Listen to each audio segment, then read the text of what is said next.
Hey everybody, welcome to another episode of the Vegan Champion podcast. My name is Jason Fonger and I'm here today with Shawn Stratton. Shawn is behind the International Vegan Film Festival. Good to have you here today, Shawn. How are you doing? Thanks for having me. Doing great.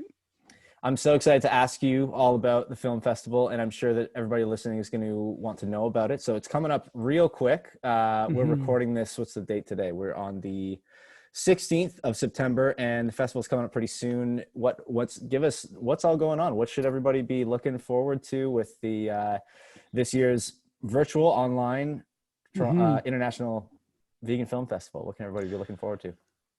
Yeah, it's coming up October 10th to the 17th, so for a full week, and it's all new this year. This is our third edition of the festival, but because of the pandemic, we've gone online this year. So we're virtual, and there's lots of new things and challenges with that, but it's a tremendous opportunity. Before, we've only been able to show a small portion of the films that have come through in Ottawa in a theater in the past years, but this year we're showing 28 films. 28 vegan themed films, a bunch of short films and a few feature films. And they're divided up into, I believe, 13 blocks, because we have 2 blocks that are all Spanish as well. So the first time ever we've got a foreign language section, which is great. And yeah, so people can buy tickets per block. And each block of films, it's about 90 minutes. So it may be 1 feature film, or it could be 3 to 6 or 8 short films. The blocks are $10 each, and then you can get a pass for $50 or $45, depending if you're in Canada or not.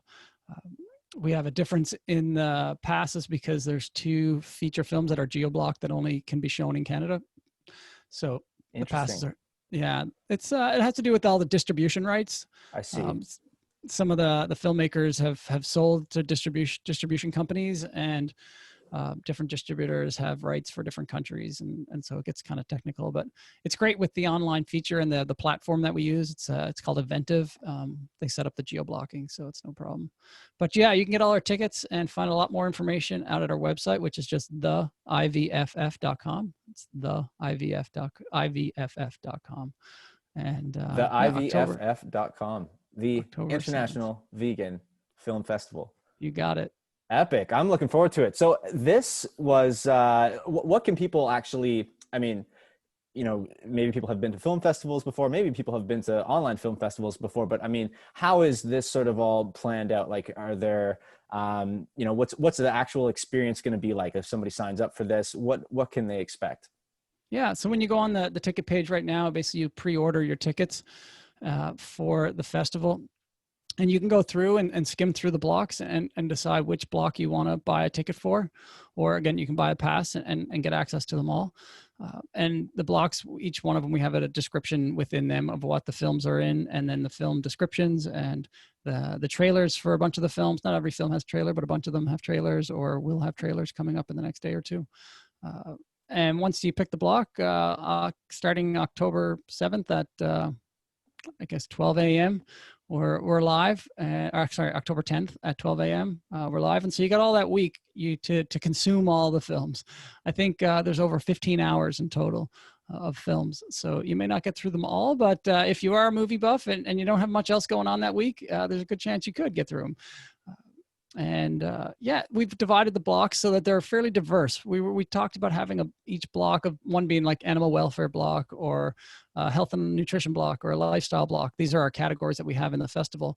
But we decided to mix it up a bit because I think it's important that people are seeing the diversity of films. And that's one of the feedback we get every year at the theater, at the festival, is, wow, there's such great diversity in these films. It's not all one type. And so we purposely mixed it up so people get a chance to see all the diversity. Films coming from all over the place with different topics. Very cool. Very cool. Are you guys, are there going to be any like say if people are watching, throughout this week and, they're wanting to, is there like a forum, or is there some way that, like, is there a hashtag? Is there some way that people can be like interacting and sort of, having conversations after viewing these films? Yeah, that's a good point. We'll definitely have hashtags up. And we're looking at, I'm working with Jason from Veg Movies, which is a great website to access a bunch of vegan themed films. We're working with him to come up with kind of it's almost like an after party, essentially. And so it's like a big Yeah, a big chat room, and the program he's dealing with a couple different programs, but one we were looking at has, you know, basically break off rooms, and so no room would have more than 8 people in it, and we'd put like each film or each block for a table, and it moves you to you can go and sit at the table for that block and have a chat about that, and I'm really Whoa, looking that's forward to really that cool. part, because you know a lot of these films, it's not like your typical film in the theater, your Hollywood film. A lot of these films, you know, invoke emotion and evoke discussion. Hmm. And a lot of times you turn them off and you just need to talk to somebody about it. Like, Yeah. wow, like that's amazing what we saw there. That's amazingly horrific or amazingly great, depending on the film. And yeah, a lot of times you just need to talk it out and have a good chat about it. So we're really hoping to have that feature set up, but stay tuned. We should be having something. What about say, and this is like, I have to be honest here. I'm not like a film festival. Like, I don't really know a lot about film festivals. Never. I mean, I enjoy consuming video content. We can put it that way for sure. And, you know, a good film, especially, you know, the power of like all these different vegan films that are going around. Like, it's such a powerful format. So, but when it comes to like the actual film festivals, like, are there, what about the filmmakers themselves? Like, are there going to be sort of opportunities where people can, I don't know, like ask the filmmakers, like, is that part of the festival? Is there going to be an opportunity for people to ask the filmmakers questions or for them to talk about the films at all? Yeah, so we're lining up a bunch of Q&As right now that we're going to be doing, some interviewing some of the filmmakers and ideally some of the casts that are in the films, some of the subject matter, the folks that are focused in the films. We're trying to get them, and we'll have those. We may or may not have them live. You know, we will have them. They probably will be recorded. We're looking at doing some live, but it's hard when you've got a global audience to keep Hmm. everybody happy with a time zone Hmm. Yeah, that that's works. true. Yep. And then obviously being a first year and a new program, there's all kinds of risks that go into doing live Sure. events. Yeah. And so I would rather have it pre-recorded and have a good session and have it know it's there and ready to go than Hmm. not have a live session go haywire. You For know, if we sure. had a bigger team of 10 techies working behind me that kept it floating, it might be possible, and we can expand, you know, in years to come. So Hmm. I'm not sure if it'll be live, but we are working on some for Fair enough. sure, some Q&As and some interviews Yeah. and trying to get the background. And one thing that Awesome. I've asked all the filmmakers to do, and it's really intriguing to see them come in. They're actually going to introduce their own films. And I love so I've that. asked all the filmmakers to send me like a 2-minute, just a short selfie video talking about their film. Yep. And it's really neat to see them come in. Some are getting really creative about it. Some are super passionate. Others, you know, are showing or sharing some inside tips or things that happened during the filming that you would never know during the watching the film. So it's really neat to see them interview or introduce it instead of, you know, just me reading off the script of the introduction. That's really cool. Yeah, I love that idea. I love that idea. Mhm. Really, that's so awesome. I'm really looking forward to this.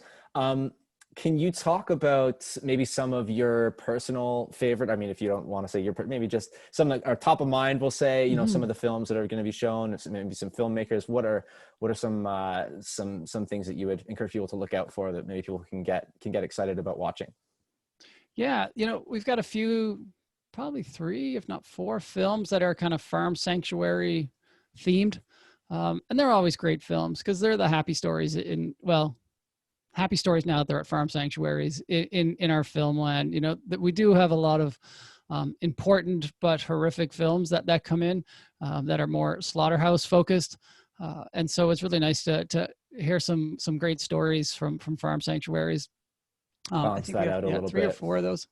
Yeah, one like all over the place. One's from California. There's another one called Kinder Creatures, and this gentleman went around to a bunch of different farm sanctuaries throughout the United States. So that's a really neat story. And then there's Bunterland from Germany, and that it's a dairy farmer who inherited a family farm, goes back way, you know, very, very long.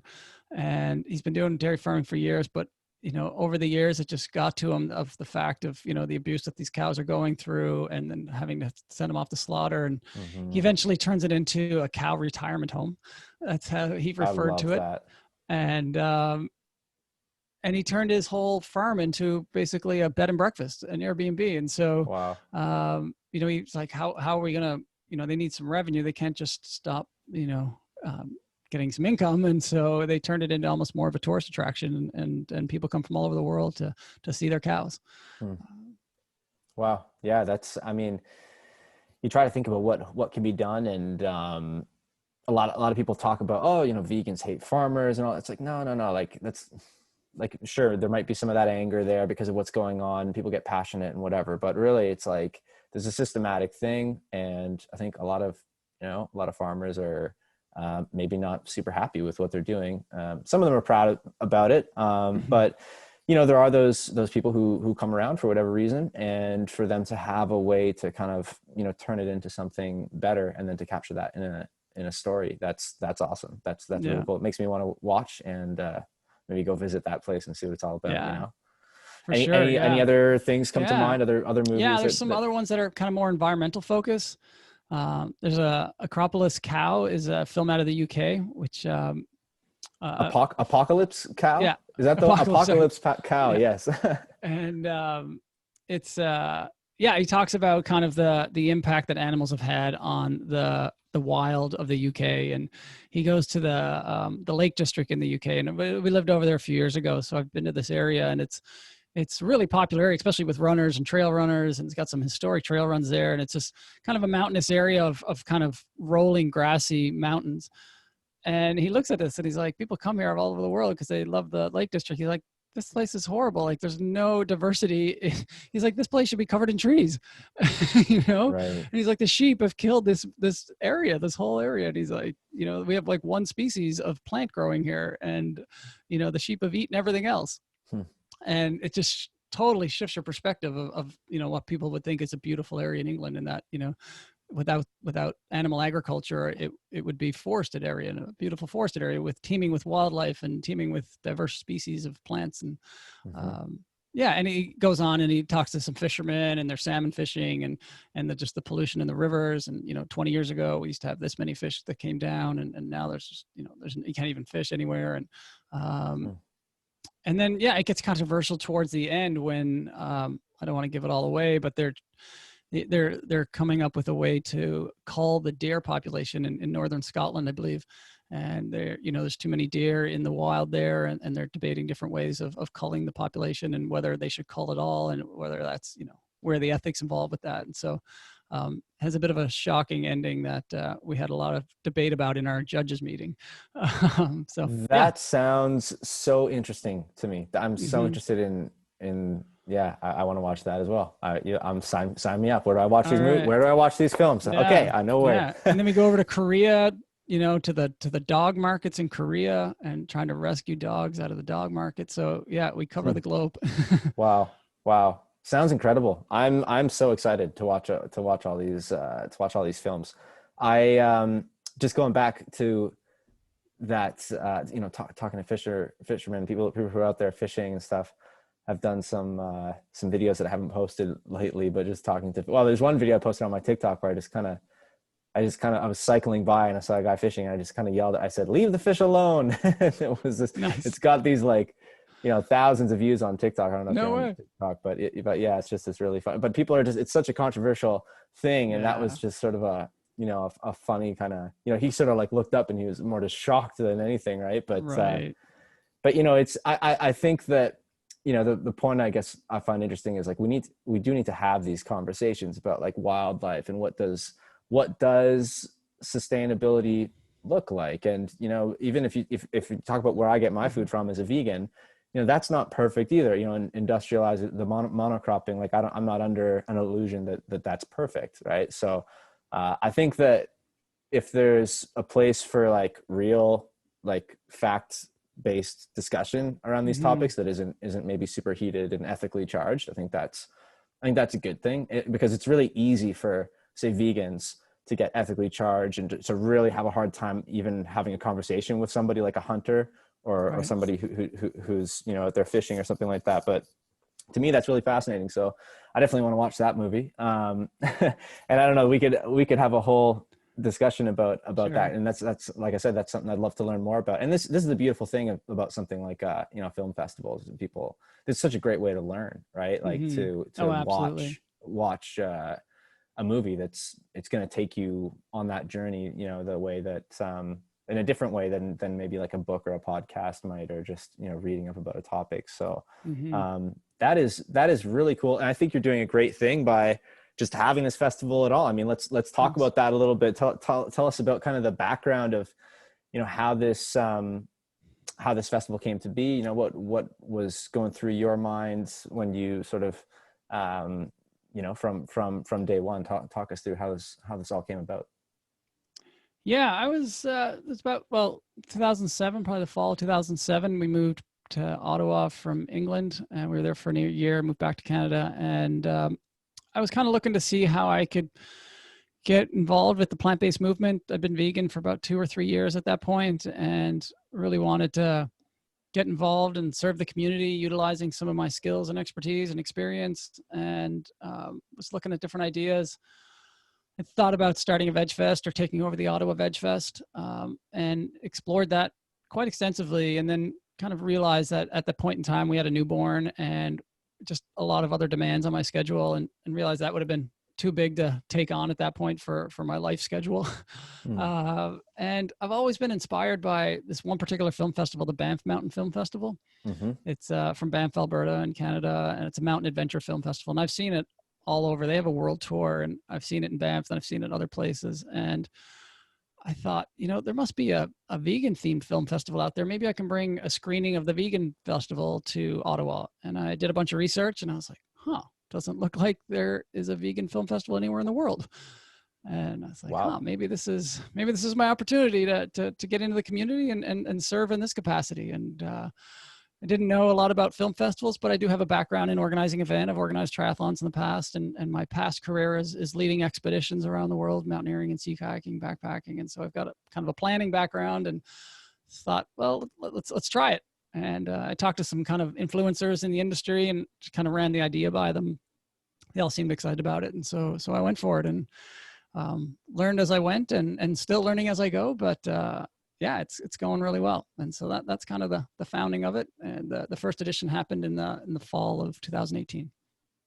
That is super cool. I mean, I have to ask you about the triathlons you've organized. I mean, I know you do triathlons and Ironmans, and we could talk about all that, I'm sure, for forever. But what triathlons have you? Yeah, this was in Newfoundland. The main one I've organized was that I started it from scratch, kind of like I started this. It's Paradise Triathlon in Paradise, Newfoundland, just outside of St. John's. And yeah, I was living away as well before I moved back to Newfoundland. I've moved around a lot in the last, my whole lifetime. I've moved around since I left Newfoundland, I guess, where I grew up in university. But was living away, and then moved back to Newfoundland, and was like, we need more races here.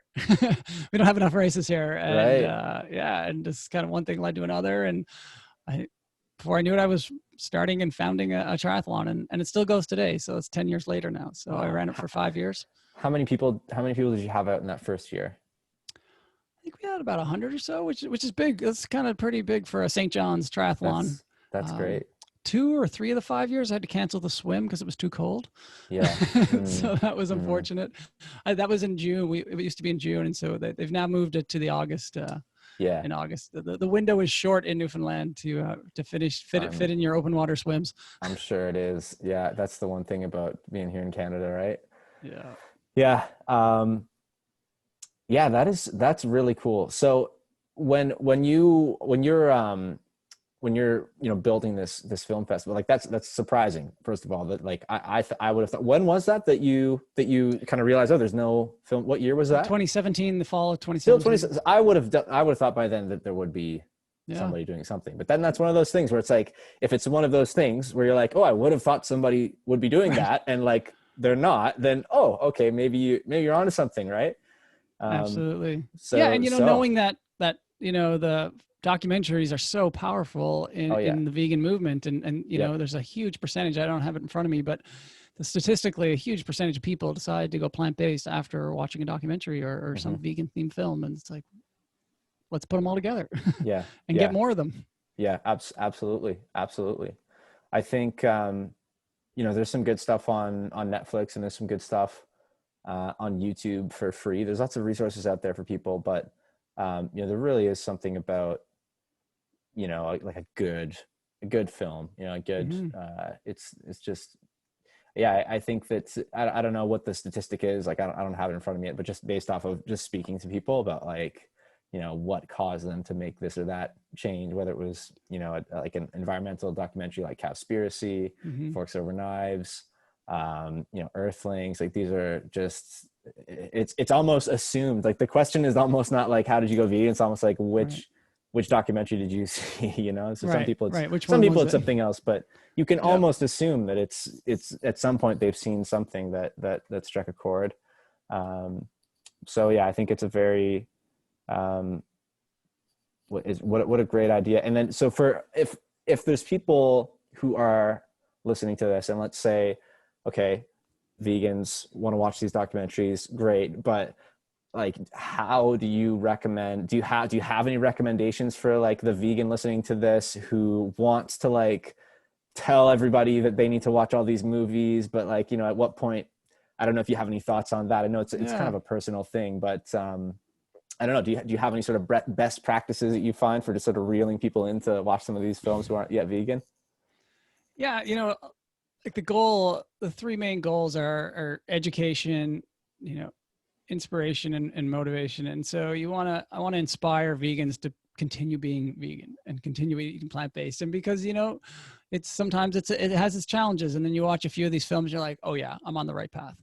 Mm. And then education, like, you know, ideally 90% or 100% of the people watching the film festival would be non-vegans because Ideally, that's right? the goal of the festival, is to spread the word and for people to get more educated Sure. on the harmful aspects of a non-plant-based diet. And but that's not going to happen. And I'm happy that vegans, you know, enjoy it and see it, but you know, not that many people sit and watch a film by themselves. Even in COVID times, like now, you know, we have spouses, we have children, we have, you know, bubbles.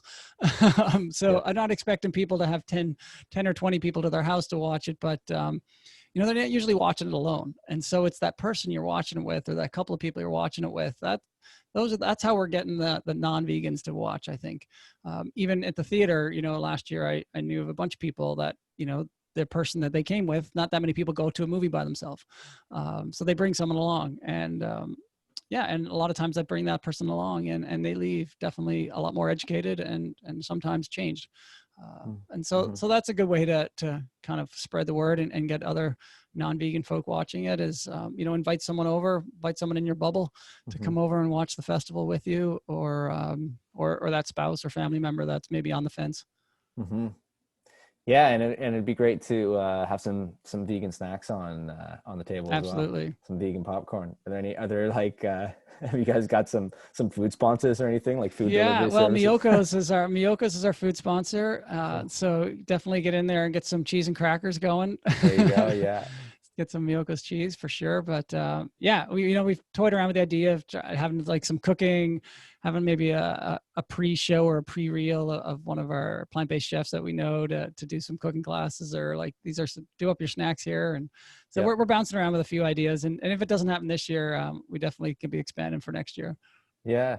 Yeah, that's so cool. I'm so stoked about this whole thing. What a great thing. I can't wait to let's see, where am I going to be? Yeah, wherever I'm going to be getting it on the biggest screen and just Yeah. getting some vegan popcorn or something, maybe. That's right. Just like Yeah. Yeah. Last year at the theater, we added almost a little mini expo, and that we had, I think, 5 different food vendors at the theater here in Ottawa. And so we really encourage people to come out early and have their dinner before the festival started. And it was great. You know, I think we can expand going online, and we can show more films, and we can cover more countries, but I still want to bring back the theater experience, because it's such a community event and gets people out. And we also have a world tour, which I haven't mentioned. Kind of pre and post COVID, we'll have our world tour will be going, where it's we screen the best of the best in theaters around the world. We work with local community organizers, and we give them basically a festival in a box, and they take it and show it at their local theaters. So we look forward to getting back to that line of screening someday soon. yeah, yeah, I love it. And so that's just kind of like everything, like everyone else was kind of in limbo a little bit right now, seeing how things pan out, I guess. Or are there any definite plans as of yet or no? Yeah, no, we haven't really kicked off our world tour yet. It's you know, the world is obviously opening up at different countries at different stages, different times, but I think it's still early enough now that people aren't ready to do the theaters. I know some movie theaters are opening up, but I think for a festival, you kind of just want to have no concerns of the COVID. And so it'll probably be when the vaccine comes, then we'll start back at it. Mm-hmm. Yeah. Yeah, that's great. Anything else about the festival that we wanted? So the website, again, it was theiVFF.com. Yeah. Got it. .com, the ivff.com. Yeah, go there and get your tickets. They're there now, and spread the word. You can buy a gift, so you can buy tickets for a gift. There's an option there, so you can buy tickets for someone else that you think they should watch it. And then after the film, I believe there's a pop-up that comes, hey, like, did you like this? Do you want to gift it? And you can gift it to a friend. And I really like that feature, because one of the things I get asked after the screenings at the theater, one of the first questions I get is like, where can I find these films? How can I show these to my friends? I got 2 friends that need to see this. And before we had it online, it was like, well, you've got to talk to the filmmaker. Some are available here, some are there. Like, it's up to them. I didn't have a one spot, but now for that week after you watch, you're like, if you know someone right away, like, pop it in. You can even pay for it for them, then they'll feel guilty and have to watch it. Yeah, that's great. That's great. Yeah, I mean, that's, you got to look on the bright side, right? This is stuff that maybe wouldn't be possible if COVID wasn't happening. So there are these ways that kind of things are getting fast forwarded, I think. Yeah, for sure. Yeah, they say COVID like brought technology 5 years and 3 months. Yeah, there you go, right? And yeah, I think there's a lot of good things that we got to pull from this this pandemic that's affecting us all. Yeah, that's awesome, Shawn. It's been great chatting with you about the festival. Before we go, though, we got to talk a little bit about triathlon. We got to talk about the whole, and give us, actually, because we didn't really get it, tell us a little bit, how did you go vegan in the first place? And then eventually, was that before or after you were already doing triathlons? And was that, how did that all factor in? Yeah, there is an athletic side to how I went vegan. Story. Okay. Yeah, I've been doing triathlon since I was 17 or so, and I'm 45 now. And so I've been vegan for 5 years. So definitely was doing triathlons before. Both my Ironmans were pre-vegan, but my first 100-mile ultra marathon was last summer. So that was when I was vegan. And I've had my personal best 10K and my personal best 10-mile times after being vegan after 40. So I was 42 and 43 when I had PBs, when I was been running 10K since I was 16. Not so bad. There's definitely been a lot of vegan benefits to my athletic endeavors. Can I ask what that time is? So what is that 10K PR? Yeah, the 10K, I think it was about 36:22 or so. Oh wow, that's faster than mine's like 37 and change. So I've got you got me there. It was a flat course in Oxford, England. A lot of turns though. I was like, all those turns. Oh, and then my 10-miler was 36s, 35s on a good course, man. Yeah, I don't know, downhill course maybe. Then my 10-miler is 58:49. Right on. That's a bit of a downhill course, but it's a classic course in St. John's, Newfoundland, the Telly 10. It's a 10-mile race. It's been running well over 100 years. This was like the first time it didn't run in 100 years, I think was this year. Huh. Wow. And the year before, I was always gunning for under 60 minutes, and the year before I was 60 minutes in 1 second. Wow. Okay. And, so then so I had to come back for redemption. But yeah, all those were on a plant-based diet. So yeah, it's done good things for me in my age anyway. I keep waiting to slow down, but it hasn't quite happened yet. And then last year, the 100-miler was 28 hours. Wow. I have no idea. Like 100 miles, like how much time? Yeah, it's a neat thing. It's kind of like triathlon, but like, yeah, it was 20,000 feet of elevation gain over that 100 miles. It was in the Rockies in Alberta. And the Sinister 7 was that race. I was hoping to finish under 24, had a rough race, but still got her done. Only 20% finished the race. So that is so cool. Good. So you're already doing all the triathlons and stuff. And then what was the... Yeah, so it was my wife. My wife was training for a marathon. She was trying to qualify for Boston and was training for the Edmonton Marathon, I believe, at the time, and was having hamstring issues, kind of high hamstring issues, which she's had for a long time, and was getting really frustrated, and heard on a podcast, I believe, that, going on a plant-based diet can really help with injury recovery. And she was kind of like, I'm ready to try anything. And it was kind of intrigued by it anyway, and did a bit of more research, and we watched Vegucated, and she really got interested by that. And And then one night she signed up for the Colleen Patrick Goodrow 30-day challenge, and went cold turkey overnight, 30 days to go vegan. And I had no idea. I was like, okay, sure, whatever. Like, I'll happy. I'll support you. Like, it's your thing. And it wasn't really on my radar that much. We always ate healthy, you know, being, you know, endurance athletes, but wasn't really on our radar to become vegan. And she did it over 30 days. And I do most of the cooking at home, so I supported her, but was probably eating meat when I was out with buddies or whatever. And then gradually over time, probably about 3 months, it kind of got to me, and I was like, all right, yeah, this makes sense. Let's do it. And so 3 months later, I kind of went full on into it. And we've got 3 kids. 2 of them were, I think, 2 and 4 at the time. And our third kid is, well, she's 3 now, so she's been vegan her whole life, but they came along with the journey too. So it was nice them being that young that they didn't really have to make it into decisions. They were just eating what was in front of them. Right. What was it that got to you? Like when you, like over that, you know, sort of 3-month period, like what was it specifically? Like if it's one specific thing, I think, you know, it was forks over knives, and it was the health. It was like, you know, because people say like, what happened? Did you lose a lot of weight? Did you, you know, go way faster, whatever? I was like, no, we lived a healthy lifestyle. Like I didn't notice, and I still haven't noticed like massive changes that some people have that have, especially health concerns. But it was like, if this, you know, can reverse and stop like 2 of their 3 of the top killers in the world, diabetes and heart disease and a lot of cancers, I'm like, right. It's just kind of a no-brainer. It was like, why isn't everybody doing this? And for you know, it's not that drastic. Like for some people it's drastic, but giving up meat is like, you can still eat really well and healthy without it. And so it was just kind of a no-brainer. And then obviously you get educated and more, and you find out the environmental damages and the animal abuse. And I love the saying, which totally refers to us, was, you know, come for your health, stay for the animals. And so that was definitely the case. Yeah. Once you start learning about the other aspects of a plant-based diet and veganism, you're like, wow, like, you know, the same thing everybody says, I wish I'd known this 20 years ago, or I wish 10 years ago, or whatever. Yeah.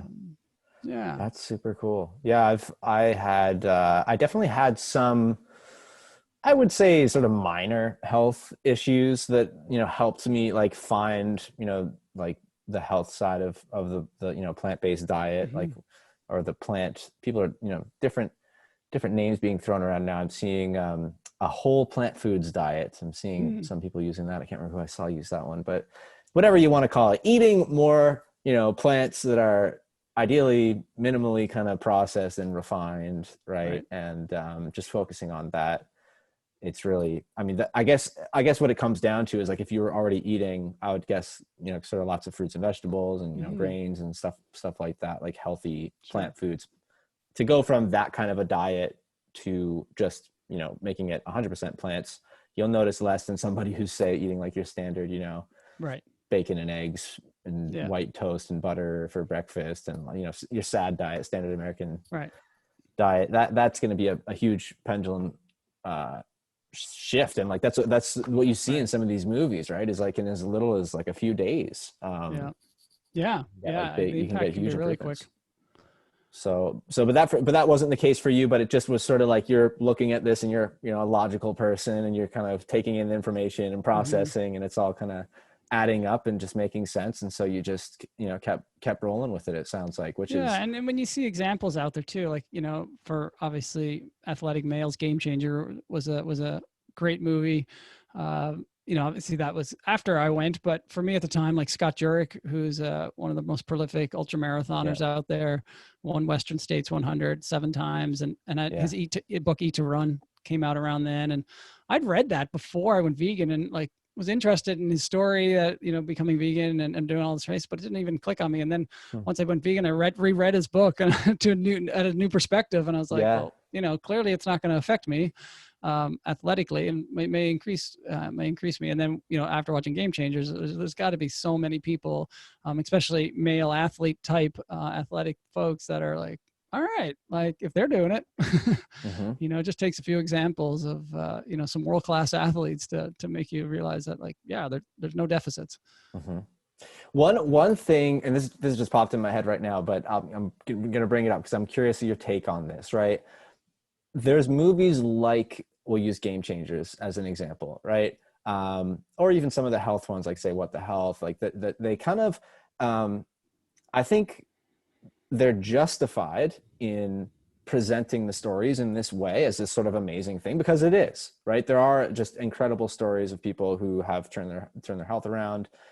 From an environmental perspective, it is, you know, you just look at the facts and you see what the numbers are, and you know, there's justification for these sort of films that some people would say, oh, you know, these films are like brainwashing people, right? They're, you know, they're making them think that if you just go vegan, then like all will be amazing with your health and with the world, and they're sort of overselling it. This is a criticism that I've heard some people, you know, throw out there. I don't know how you think about that. Like, I mean, some people, for example, they might watch a film that sort of leaves them with the impression that if they go vegan, they're basically guaranteed perfect health. And then what I see, because I've seen this stuff progress, right? I've been vegan over a decade now. So I've sort of seen people go vegan and then go away from being vegan. And a lot of times what happens is they have this like super high expectation, right? That if I go vegan, my health will be perfect and I won't have to worry about anything. It'll be totally great. And then what happens is they maybe start having some health issues, but they're vegan. So I'm just gonna it must be the vegan thing. So I'm not vegan anymore. I had all these health problems. And I'm sure we've seen, you know, you've seen the various ex-vegans, and so like people, you know, junk food vegans. And I reach out to not everyone, but a lot of these ex-vegans right after they say that they're not vegan anymore. And I have conversations with them because I really want to understand. Like, I genuinely want to understand why, like what happened. And what I've found is that a lot of them, they don't reach out for help from like a plant-based doctor or like a mentor, somebody who's been vegan for a very long time, or, you know, somebody. They just don't, like, I asked them, like, who did you reach out to for help, right? Or who is, you know, did you go to see a doctor? Like, did you get your blood tested? Like, just very basic stuff.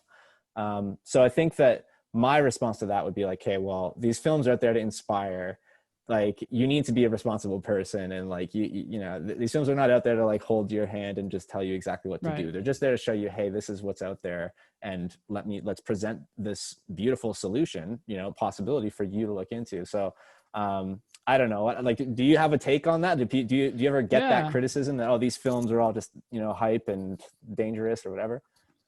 No, I haven't got that. I think those people are probably not watching them. The ones that have that critical eye or are cynical about the movement. You know, it's always been really positive feedback. Yeah, the first year we had a film that was a mockumentary. It was a fictitious film that kind of looked like it could maybe be real. And I didn't introduce it as a mockumentary, and some people were horrified.